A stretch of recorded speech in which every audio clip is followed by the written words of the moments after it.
Hey guys, welcome back to the channel. If you're new here, my name is Candice, and today we are in our Masculinity and Femininity series, and we are finally getting around to doing Hagar's story, which if you've been in the series already and watched the other videos, Hagar is kind of an extension of Abraham and Sarah's story. So if you haven't watched the videos on Abraham and Sarah, I would encourage you to go do those first and then come to this one, because it'll make a lot more sense if you don't already know her story and how she kind of fits into the Bible. But before we get into that, we're going to go ahead and pray for this real quick, okay? God, thank you for all the stories of all the people in your word, Papa. Thank you for all of the lessons that we can learn from them, and just being able to see a lens of what people's lives were like and what they struggled with, to show us, that a lot of the things that we struggle with are universal. They've been around for a very, very, very long time. But there's always hope in the story, and there's always you. And I ask that you would bring anybody to this video who would like to hear it, and bring back to my remembrance anything you want me to say. I ask these things in Jesus Christ's name. Okay, so we are talking about Hagar, and to give you a quick little backstory on Hagar, Hagar is a maidservant, so basically kind of like a slave. Back in the day, she was Egyptian, right? And when Abraham and Sarah were in Egypt for a while, and Sarah was taken by Pharaoh, and Abraham was like, oh, she's my sister, and all that stuff. Anywho, Pharaoh treated Abraham very well, because he was kind of had the hots for Sarah. So Pharaoh gave Abram cattle and sheep and maidservants and menservants, and I'm assuming that Hagar was one of those, right? We don't get a lot actually textually wise on Hagar, but we're going to go to chapter 16 in Genesis, because this is the biggest section that she's talked about. There's a few other mentions of her, and we'll get to those too. But if you don't have your Bibles, go ahead and pull them out, or pull open a Bible app or something like that. And if you don't have a Bible, you can always just listen along with what I'm saying. All right, we're in chapter 16. I think what we're going to do is we're going to read pretty much the entirety of 16. All right. Says, now Sarai. Okay, so this little side note, as I've talked about in the Abraham and Sarah videos, Abraham and Sarah's original names were Abram and Sarai until God changed them to Abraham and Sarah. So those are used interchangeably here. All right. Now Sarai, Abram's wife, bare him no children. And she had a handmaid, an Egyptian, whose name was Hagar. And Sarai said unto Abram, behold now, the Lord hath restrained me from bearing. I pray thee, go in unto my maid, that it may be that I may obtain children by her. And Abram hearkened to the voice of Sarai. So, again, if you watch the other videos, Sarah had no kids. She's getting much older up there in life, and she knows that God has promised Abraham, her husband, a child, at least one. He has promised that Abram would have a child, and that, nations would come of him, right? And as she's getting older, she's getting more insecure about the fact that she still hasn't gotten pregnant, right, to give him that child. And what are y'all doing? Anyway, so she's gotten to the point where she has waited so long for this promise that she is in the point where she's like, okay, well, I'm just going to do whatever it takes to make this happen, right?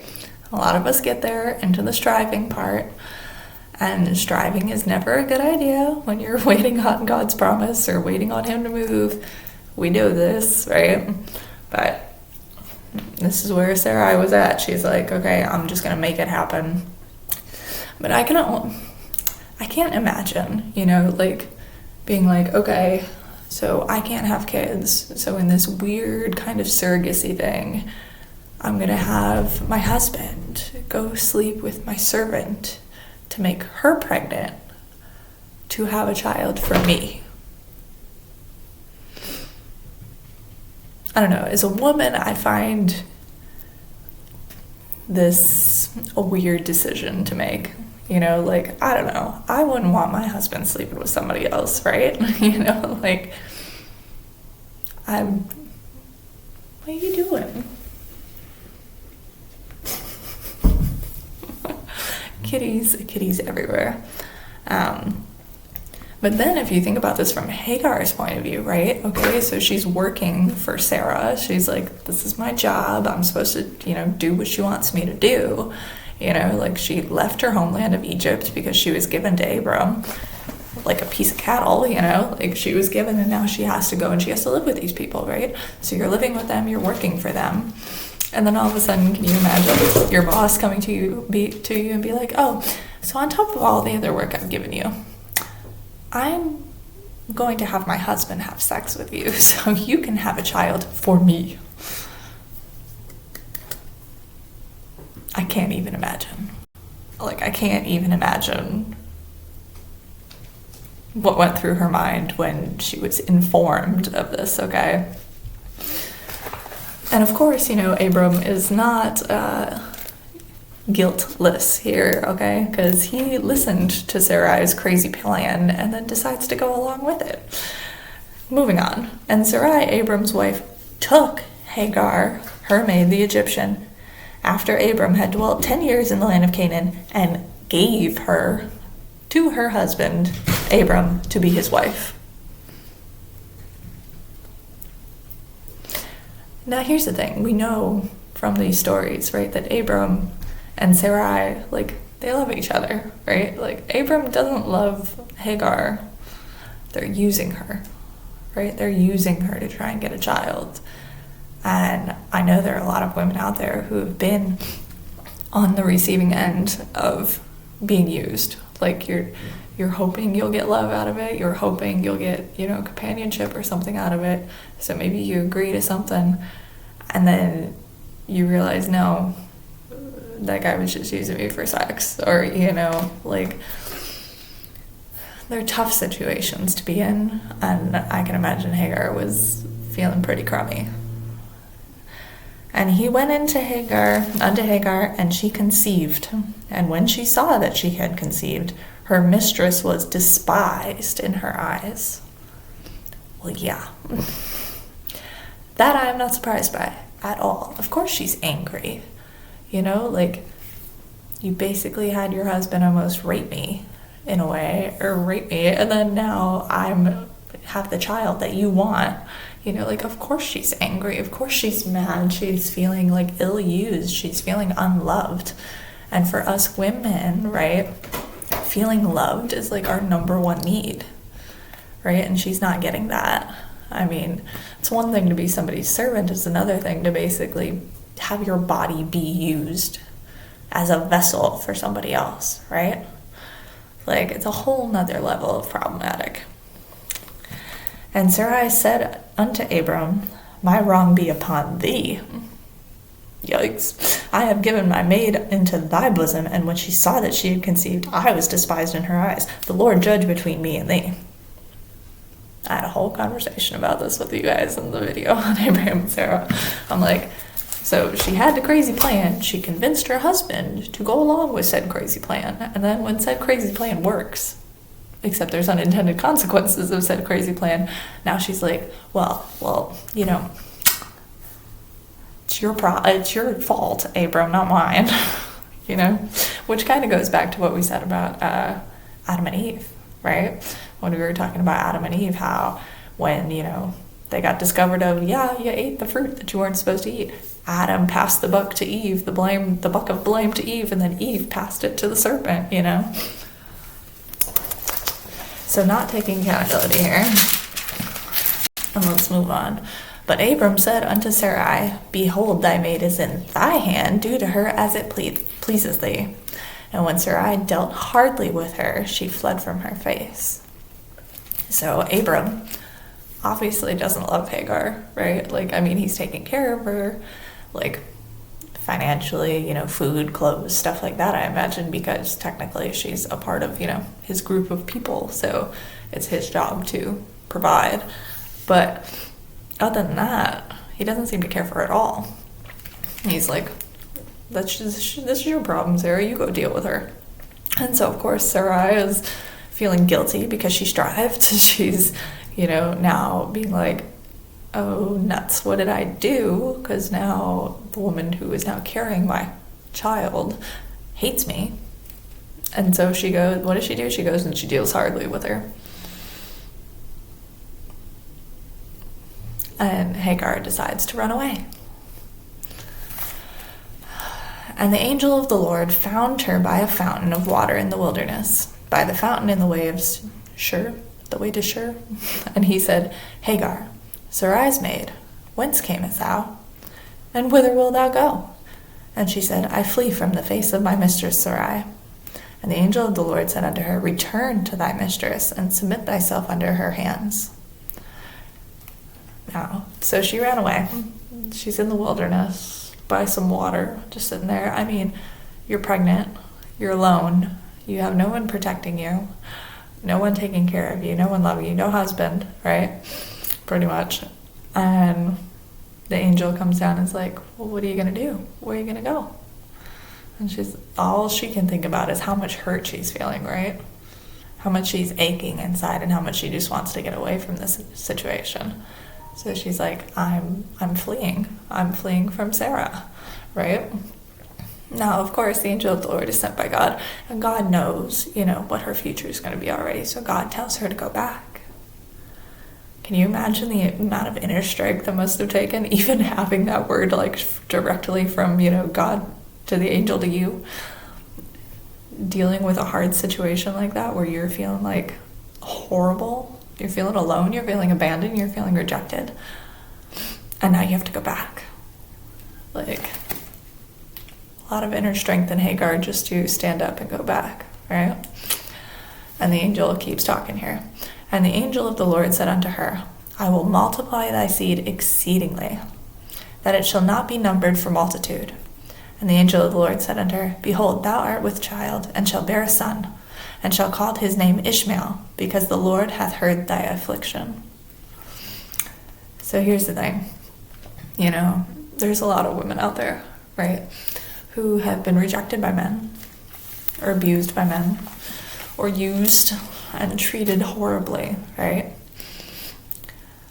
And you go out, you're trying to go on your own, and you think, okay, what am I going to do, right?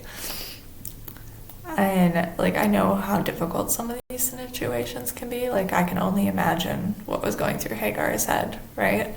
She's thinking about all this, and she decides to just run away. But here's the thing. Even when men fail, right? And I'm talking men and women here, when humans fail, and they're bound to fail us. Other humans are bound to fail us. We all fall short of the glory of God, and we all need his grace, right? None of us are perfect.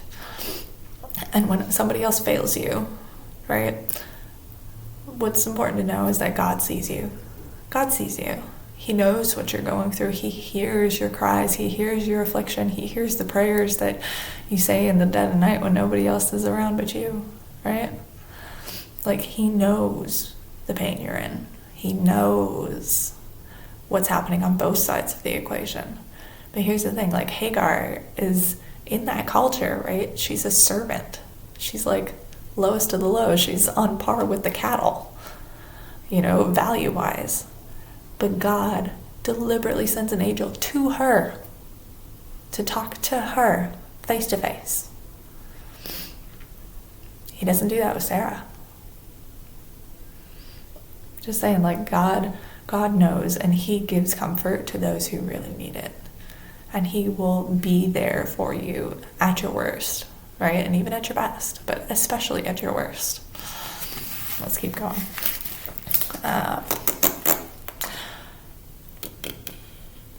So you're going to bear Ishmael, and he will be a wild man. His hand will be against every man, and every man's hand against him. And he shall dwell in the presence of all his brethren. And she called the name of the Lord that spake unto her, Thou God seest me. For she said, Have I also here looked after him that seeth me? Wherefore the well was called Don't even ask me to try and pronounce that. Berlahai something. Behold, it is between Kadesh and Bered. And Hagar bore Abram a son, and Abram called his son's name, which Hagar bare, Ishmael. And Abram was 66 years when Hagar bare Ishmael to Abram. So the angel comes and tells her to go back, but he also gives her hope for her future, right? Like, he tells her that you are going to have a lot of offspring come from you. You know, like, you're going to have nations come from you. And here's the thing, Hagar has been around with Abram and Sarah, right? So she has heard the promise that God gave Abram, saying that I will make many nations come out of you, you know? And here she is pregnant with Abram's son, and she is getting a similar promise of her own, right? She probably thought, oh, you know, this God, like, she came from a pagan society, more than likely in Egypt. And so she's like, oh, you know, this God's giving him a promise. Great. Now they're using me to fulfill that promise, you know? But now that she's pregnant, God's actually giving her a promise of her own, right? I mean, how cool is that? Comforting, right? And God tells her about her son. He gives her hope, right? Your son is going to grow up. Your son, you know, is going to be named Ishmael. And I think it's very profound when she calls God, you know, thou God seest me. I mean, seriously, if you think about the kind of life servants or slaves had, you know, like, they're the help that's there. They're to be seen pretty much but not heard a lot of the times. Or a lot of the times probably they don't feel like anybody sees them on the inside. Nobody sees who they really are, because all they're, you know, used for is what they can do during the day, right? And so this is probably the first time ever she felt actually like she was seen on the inside. Like she was heard. Like somebody cared about her and cared about her inner feelings and who she was. And like all the things she was going through. How many times have you guys felt like that, right? God, you see me. You see what's going on with me, right? So, when we're talking about the feminine traits, we talked about them, you know, with Adam and Eve and also with Abraham and Sarah. We talked about the trait of being submissive, right? As like a naturally feminine trait. Usually we tend, like it's in our makeup more or less, that we tend to kind of go with the flow. You know, if we are feeling safe, if we are feeling comfortable, if we are feeling, you know, like we're in a situation where we trust the people around us, it's very easy for us to just go with the flow and be submissive, especially to our own husbands, right? Now here's the thing. Hagar has that trait, submissiveness. Like she could have ran away before Abram had sex with her, but she didn't, right? So she submitted to Sarah's crazy plan. Now, of course, she probably felt coerced into doing so, of course, because where else are you going to go? I mean, you are a slave, more or less, and these are the people feeding you and taking care of you, and if you don't do what they want, she probably felt like, well, what am I going to do? Where am I going to go? How am I going to, you know, provide for myself? So she was probably felt coerced into it, but she did still have that trait of submissiveness. Now, the problem, of course, is the fact that it was misused. Not on her end, right? On their end. They took advantage of it, and they misused her and treated her badly, right? Sarai dealt hardly with her in verse 6. Yeah, verse 6. Dealt hardly with her, right? So she was taken advantage of, which can happen as a woman, you know, because we are the softer sex. We are we are more submissive. We are more relational. We are more trusting usually, right? And so it's easy for those traits to be taken advantage of, especially if we don't have like a consistent godly man in our lives who's, you know, there as the protector or the provider, you know, like back in the day it was, you know, women would be protected and provided for by their fathers until they were given away in marriage, and then they would be protected and provided by their husbands. You know, this day and age where a lot of people don't have fathers who are present, right? Or, you know, don't get married until much later on, or both, right? And so you don't have that godly example of manhood in your life to be protecting and providing for you. And that just makes it us more vulnerable as women to be easily taken advantage of by others. But this is where I would encourage you, if you're in that sort of scenario, like, don't have a godly man presence in your life consistently, like, to take that to God and ask him to fill that void instead of trying to, like, step up and fill that void yourself, which is, just it's stepping out of femininity and into masculinity, which is not so healthy. Which is why it's better to have God take on that role. And he will. God totally will provide. If you don't have a husband, if you don't have a father, God steps up. God provides. He will do everything he needs to do to make sure that you're okay, right? Now, we are going to move ahead a little bit. So she went back. She had Ishmael, right? I can only imagine what her and Sarah's relationship was like. Probably not the best, although it's obvious she told Abram what happened with the angel, like, in the desert, because Abram actually named his son Ishmael, right? Just like the angel of the Lord said would happen.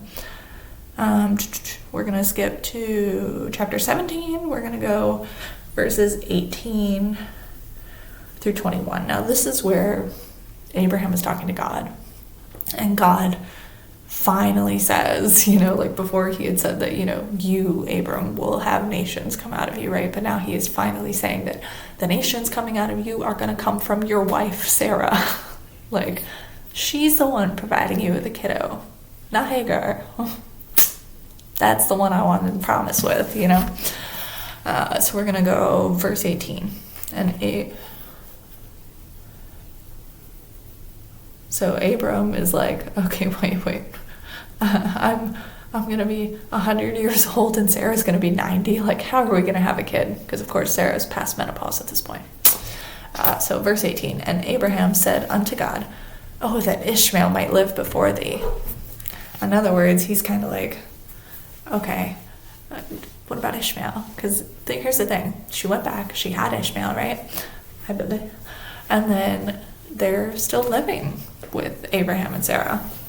And Ishmael actually was 13 here at this point. He's about 13 years old when, the promise is given that, hey, this time next year Sarah's going to have a kid, right? So he's 13. Like, Abraham obviously has developed a relationship with his son.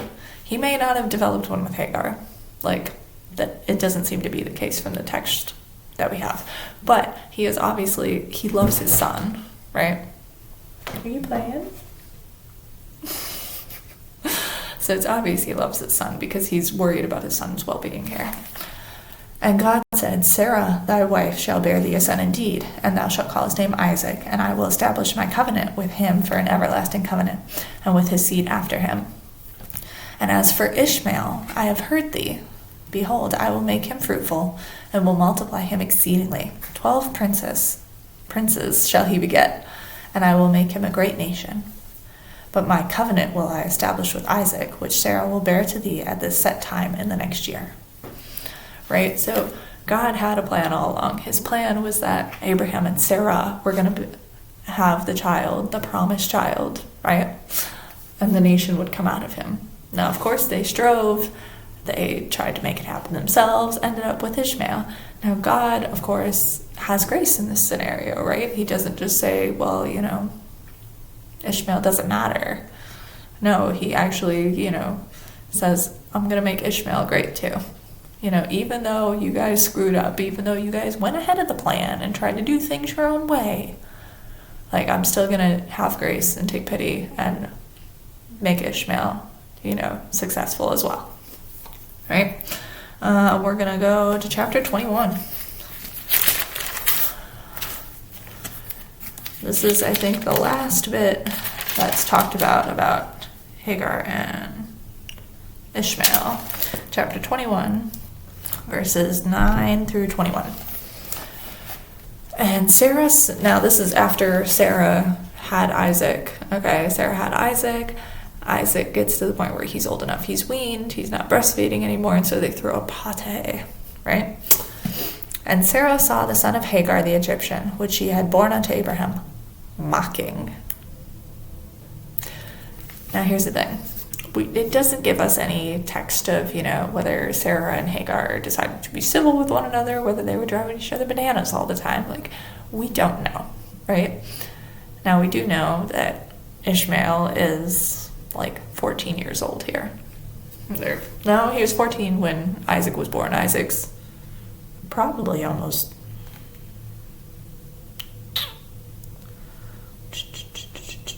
probably 1 or 2, so he's a teenager, guys. He's totally a teenager at this point. Ishmael is. And now here's the thing. Is Ishmael mocking Isaac because he is jealous that Isaac is the promised child? Is he mocking because he's mad that Abram and Sarah treated his mother badly? We don't know exactly right here. So we don't know if this behavior stems from his mother's bitterness or if she is bitter. We don't know. We don't know if it stems from his own jealousy. We don't know exactly, but the point is he was mocking. He's a teenager at this point, so technically, back in the day in that culture, he's a man. He's still a teenager, but he's supposed to be acting, more mature, shall we say. Wherefore she said unto Abraham, Cast out this bondwoman and her son, for the son of this bondwoman shall not be heir with my son, with Isaac. So Sarah has dealt with living with her mistake, right? Her mistake and the consequences of her mistake for probably 15, 16 years at this point, at least. And now she sees her son, the promised child, is weaned and is starting to grow, right? So she's she doesn't want to be around her mistake anymore, so she tells Abraham to cast him out, which is not the kindest thing to do, of course. I think this shows a little bit of Sarah's insecurity still about that mistake she made. But she says for them to be cast out. And for Hagar, I imagine, you went back, you had the kid, you're waiting all this time, and now they're like, oh, we're kicking you out. And now, you hear your boss be like, oh, I want her out. Kick her out. And the kid, too. Bet she's freaking out a little bit. And the thing was very grievous in Abraham's sight because of his son. So again, here we get that extra, he doesn't really care about Hagar, but he's worried about his son. And God intervenes here. God said unto Abraham, Let it not be grievous in thy sight because of the lad and because of thy bondwoman. And all that Sarah has said unto thee, hearken unto her voice. So before he listened to Sarah out of his own, volition when Sarah had the crazy pants idea.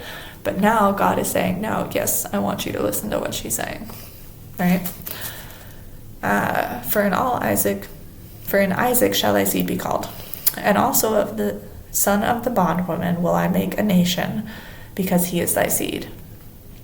And Abraham rose up early in the morning, and took bread and a bottle of water, and gave it unto Hagar, putting it on her shoulder, and the child, and sent her away. And she departed and wandered in the wilderness of Beersheba. So now she's out, and Abraham was rich, guys, so she was used to living in their abode with them, and now all of a sudden she's given bread and water for her and her son and told, basically, be gone. Go do what you want.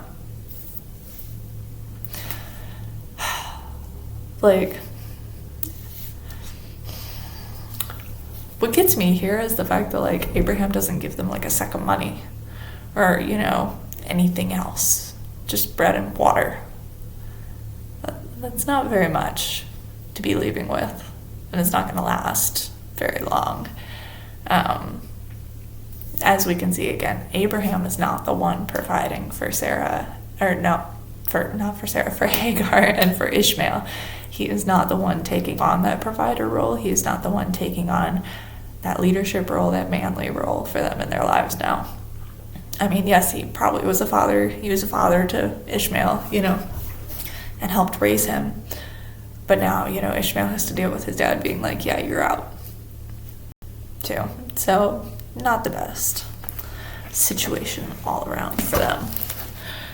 Let's see.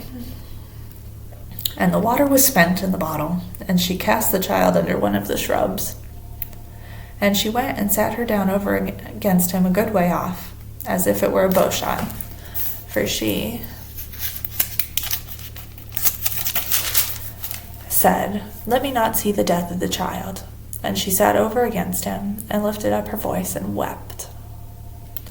And God heard the voice of the lad. So she sits him down under a shrub and goes off a little bit of ways. She can still see him, but, off a little bit of ways, because she's like, we're out of water.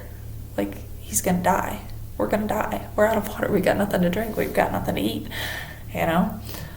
But here's the thing. Obviously, Ishmael is praying to God, because it says, and God heard the voice of the lad. So God heard Ishmael, right? Because Ishmael is technically, pretty much man now.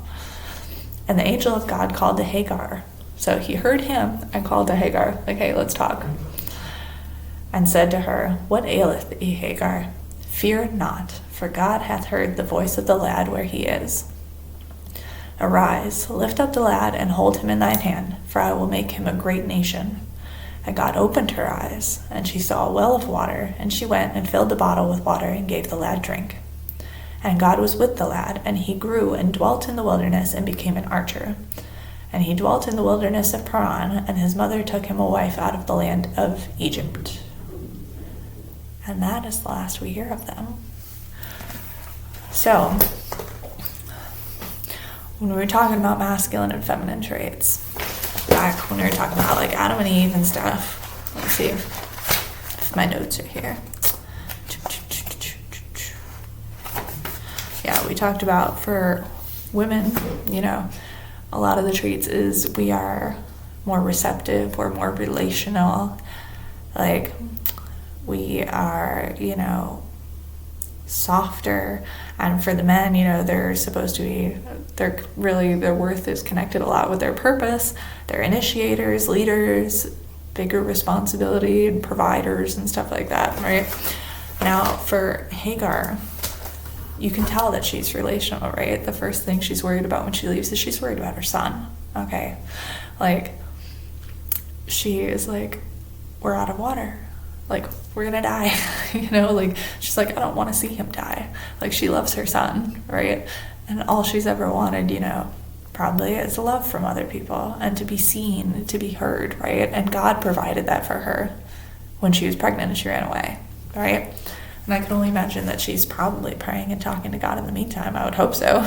I would hope that she has developed that relationship with him. It doesn't exactly say that she has, but I would hope that she had by this point. And so now, of course, God steps in again. God steps in and provides for her. He's like, okay, I am going to make your son a nation. Here's a well of water right here. Come get something to drink. Like, God steps in, right? And even when we are in crummy situations, even if we don't have somebody else stepping in to provide, stepping in to help, if we don't have a godly example of masculinity in our lives, or, don't have a father figure, or you've had to step up and you've had to do these things yourself as a woman, like, God will always be there. God provides. He sees you. He sees your needs. He sees your pain. He sees what you're going through, and he will always step up and provide for you. All you gotta do is ask. He'll step up and he'll provide. He'll protect you. He will step in and do all the things that the men in your life have not done, right? He will fulfill that role and then some. Like, he goes exceedingly above and beyond, okay? He could have just taken care of her and said, here's some water. Instead, he reiterates, hey, I'm going to take care of you and your son. Your son is going to be a prosperous man. Like, your son, there is going to be nations coming out of your seed, right? Like, he gives Hagar that promise to comfort her, right? To give her hope about her future, because that's what God does. He gives us hope about our future, right? No matter what the circumstances may look like now. He gives us hope for the future, and he provides for her. And not only that, he also ended up providing a wife for her son, So like I said, I want to end this just encouraging you, if you relate to Hagar in any way, you know, being used or feeling like you haven't been seen or haven't been heard, to take that to God, because God will fill the void. He will give you comfort and love. He will love you better than any person ever could, because that's how he rolls. He's the creator of love. He does it perfectly, right? All right. I hope you have a blessed week, and I will see you guys in the next masculinity and femininity video, or whatever else I post next. Bye, guys.